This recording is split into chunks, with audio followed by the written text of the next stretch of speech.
مانگنے والا بارگاہ مصطفیٰ میں حاضر ہے۔ میرے آقا فرماتے ہیں ابو ہریرہ مانگو، اے ابو ہریرہ طلب کرو، اے ابو ہریرہ کیا مانگنا چاہتے ہو؟ تو غلام عرض کرتا ہے سرکار دولت کا سوال لگی ہے، سرکار ثروت کا سوال لگی ہے، جاہ و حشمت کا سوال لگی ہے، عمارت کا سوال لگی ہے، حسن و جمال کا سوال لگی ہے، جود و نوال کا سوال لگی ہے۔ سرکار غلام بارگاہ میں حاضر ہے، اس کے ہاتھ میں یہ تھیلا ہے اور اس تھیلے میں چند کھجوریں ہیں۔ اے میرے پیارے آقا، میں تو اس تھیلے میں جو کھجوریں ہیں دعائے برکت کرانے کے لیے آیا ہوں، دعائے رحمت کرانے کے لیے آیا ہوں۔ نبی تھیلا ہاتھ میں لیتے ہیں، زبان کو حرکت دیتے ہیں، ہاتھوں کو دراز فرماتے ہیں، یا اللہ ابو ہریرہ کی کھجوروں میں برکت عطا فرما دے۔ نبی نے تھیلا ہاتھ میں لیا اور نبی نے تھیلا ہاتھ میں لے کر دعا فرمائی، اور دعا فرمانے کے بعد میں تھیلا حضرت ابو ہریرہ کے حوالے کیا اور فرمایا اے ابو ہریرہ گھر جانا، خود کھانا، گھر کے لوگوں کو کھلانا، دوست و احباب کو کھلانا، عزیز و اقارب کو کھلانا، رشتہ داروں کو کھلانا، خاندان والوں کو کھلانا، لیکن اے ابو ہریرہ ایک بات کا خیال رکھنا۔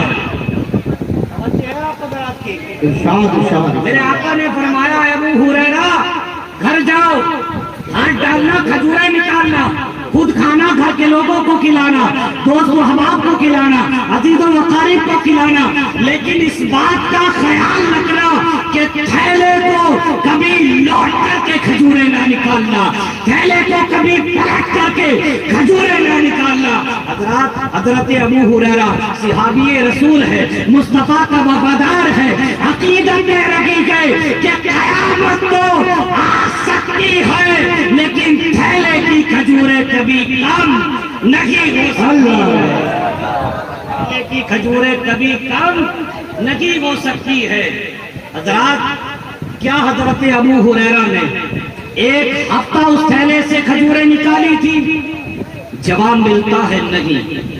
کیا حضرت ابو ہریرہ نے ایک ماہ اس تھیلے سے کھجوریں نکالی تھی؟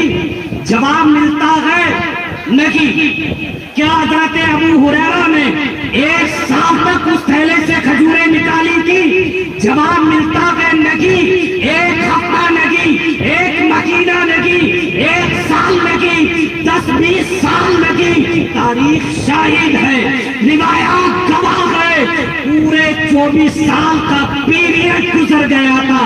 حضرت ابو ہریرہ کھجوریں نکالتے رہے تھے، کھاتے رہے تھے، لوگوں کو کھلاتے رہے تھے، پورا 24 سال کا پیریڈ گزرنے کے بعد بھی کھجوریں اتنی ہی تھی کہ جتنی وقت دعا کے موقع پر تھی۔ سبحان اللہ، سبحان اللہ، سبحان اللہ، سبحان اللہ۔ اتنی ہی تھی جتنی وقت دعا کے موقع پر تھی۔ جس سال حضرت عثمان غنی کی شہادت ہوئی، بلوائیوں نے حملہ کیا، اس ہنگامے میں وہ تھیلا ہاتھ سے گر گیا، گم ہو کر کے رہ گیا۔ میری عقیدت نے پکار کر اعلان کیا اے ابو رضا ثقافی، اگر وہ تھیلا گم نہ ہوتا تو نسلیں بعد نسلیں اور قرنیں بعد قرنیں قیامت تو آ سکتی تھی لیکن تھیلے کی کھجوریں کم نہیں ہو سکتی۔ سبحان اللہ، نعرہ تکبیر، نعرہ رسالت، سرزمین رضا دار بنڈیا، حضرت علامہ مفتی یعقوب رضا صاحب ثقافی۔ تھیلے کی کھجوریں کم نہیں ہو سکتی تھی۔ یہ میرے نبی کی بابت ہے، یہ میرے نبی کا اختیار ہے، یہ میرے نبی کا تصرف ہے، وہ جس کو چاہے وہ عطا کر دے۔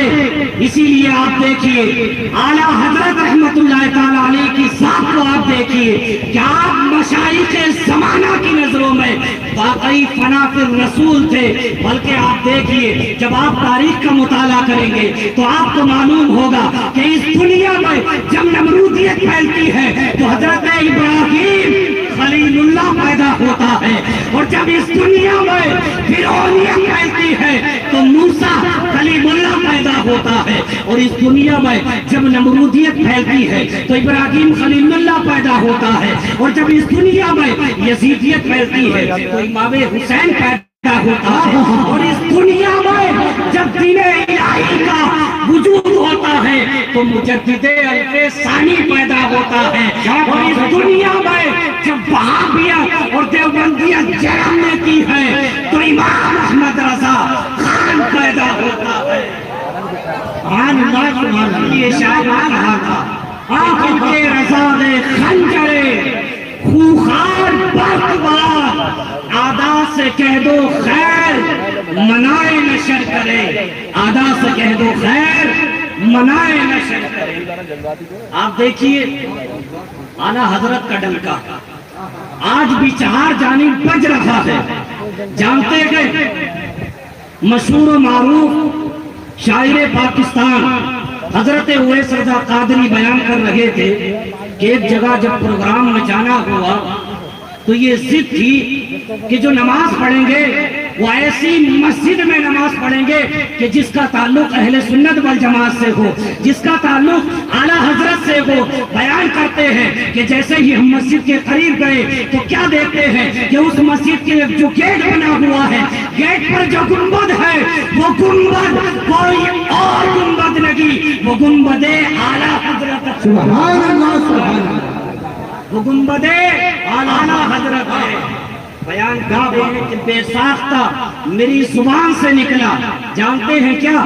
تڑپ کر کے بولے سبحان اللہ سبحان اللہ۔ کہ بادی رضا کی کا ہے، امالا رضا کا ہے، ارے جی سمت دیکھیے، جی سمت دیکھیے وہ علاقہ رضا کا ہے، جی سمت دیکھیے وہ علاقہ رضا کا ہے۔ اور